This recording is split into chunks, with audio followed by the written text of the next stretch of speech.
visually show you the difference between a panic attack and an anxiety attack. With a panic attack, you don't always feel it coming on. It's gonna do this. And as soon as it's done, it starts to dissipate. So it comes on extremely quickly. Now, with an anxiety attack, you might feel the anxiety, might start creeping up on you, might start creeping up on you, might start creeping up on you. Here it is, here it is, here it is. And it's just little and little by little, you keep going right over the top. And it feels like it just doesn't dissipate.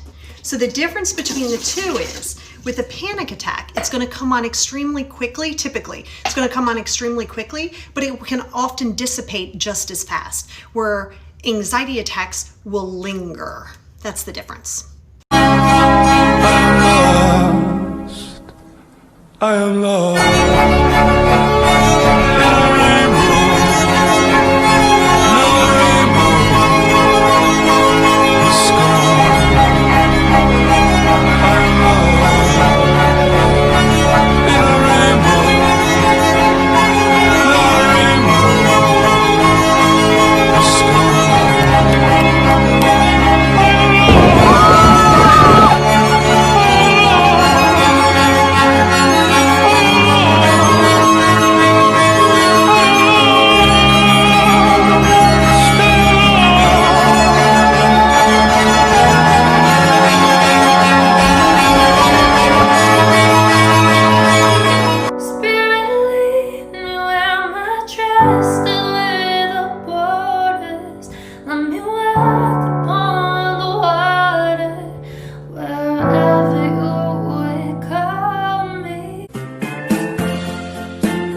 If you struggle from anxiety attacks or panic attacks, save these. These are salt packets. You get these whenever you go to a fast food restaurant. Save as many salt packets as you can. Here's why.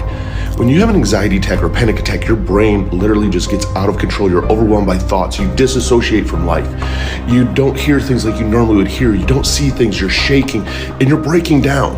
It's your brain actually doing that to you. Salt packets, when you start a panic attack or an anxiety attack, rip it open, dump the salt on your tongue. That will instantly shock you because of the sense of taste. Salt will draw all your attention from up here to right here. Next thing you know, you're not thinking about what was going on in here, you're thinking about the salt in your mouth. Next, your brain has to think of, I need something to drink. So now you're drinking something. This fights off an anxiety attack or a panic attack. It's so strong that your brain can't comprehend anything else than making this taste go away. Trial and error to find out what works. You matter, and you got this. Having anxiety and depression is like being scared and tired at the same time. It's the fear of failure, but no urge to be productive. It's wanting friends, but hate socializing. It's wanting to be alone, but not wanting to be lonely. It's feeling everything at once, then feeling paralyzing numb. I just wanna feel something, I just wanna feel. I just wanna feel something, I just wanna feel something really real so that I can really feel like a person again. Stranger. Psychological tricks to calm your anxiety. All you gotta do is tap the top of your head, your eyebrow, the side of your eye, under your nose, your chin, your collarbone, and under your arm. Repeat this 5 times. It triggers your brain to reduce stress and negative emotions. Psychological tricks to calm your anxiety. Part 2. Read something backwards. According to psychologist Dr. Lily Wagner, the brain is incapable of doing 2 complicated tasks at once. So when you read something backwards, it can no longer focus on anxiety. Psychological tricks to calm your anxiety. Part 3. If you ever feel anxious that someone is mad at you or judging you or just straight up doesn't like you, all you gotta do is ask yourself this one question. Who told you that? Most of the time, you'll realize that you don't have an answer because it's mostly in your head. I get overwhelmed so easily. My anxiety creeps inside of me, makes it hard to breathe. Words come over me, feels like I'm somebody else. I get overwhelmed. Hi there, how are you? I'm just walking around downtown Vancouver. I just wanted somebody to talk to. I hope that everything is okay in your life. I want you to know you are good enough, you're smart enough, and gosh darn it, people like you. And you probably want to give up, and you shouldn't. I know you think this world is too dark to even dream in color. Everything hurts, but everything can heal. Do not feel lonely. You are not alone. Never apologize for burning too brightly or collapsing into yourself every night. That is how galaxies are made. Love you. Bye. 5 common habits that are actually anxiety. Number 1, constantly thinking that everyone is secretly judging you. Number 2, avoiding eye contact. Number 3, thinking that you need to be perfect so people won't judge you. Number 4, not being able to sit still and always fidgeting.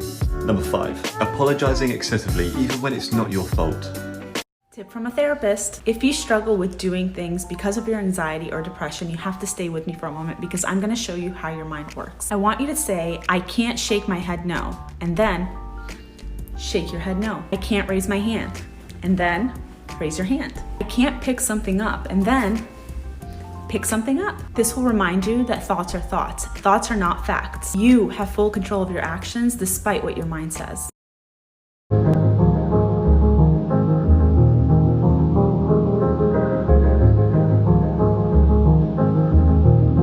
Listen, do this with me for a second. Close your eyes. Close them. Okay. Now take a deep breath. Hold it. And slowly let it out.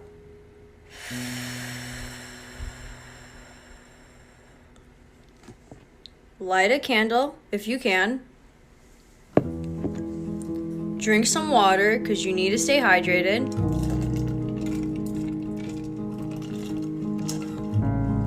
Now listen.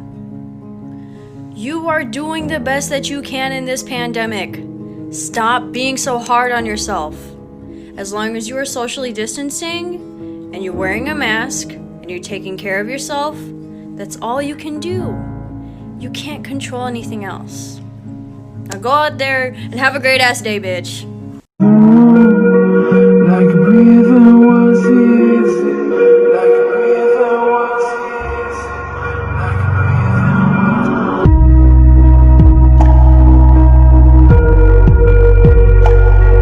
was 5 signs of social anxiety. Number 1, wanting to stay in bed for long periods of time just to avoid people.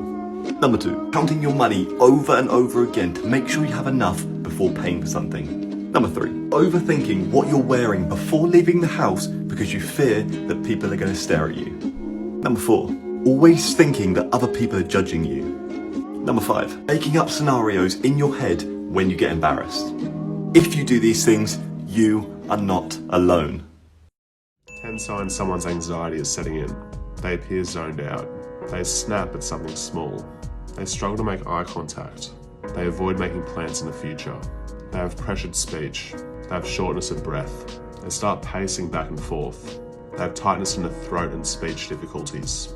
They struggle to sit still. They become impatient. Please learn these. like this. I just wanna feel something. I just wanna feel. I just wanna feel something. I just wanna feel something really real so that I can really feel like a person. Won't you take me home? I wanna ride. I wanna know.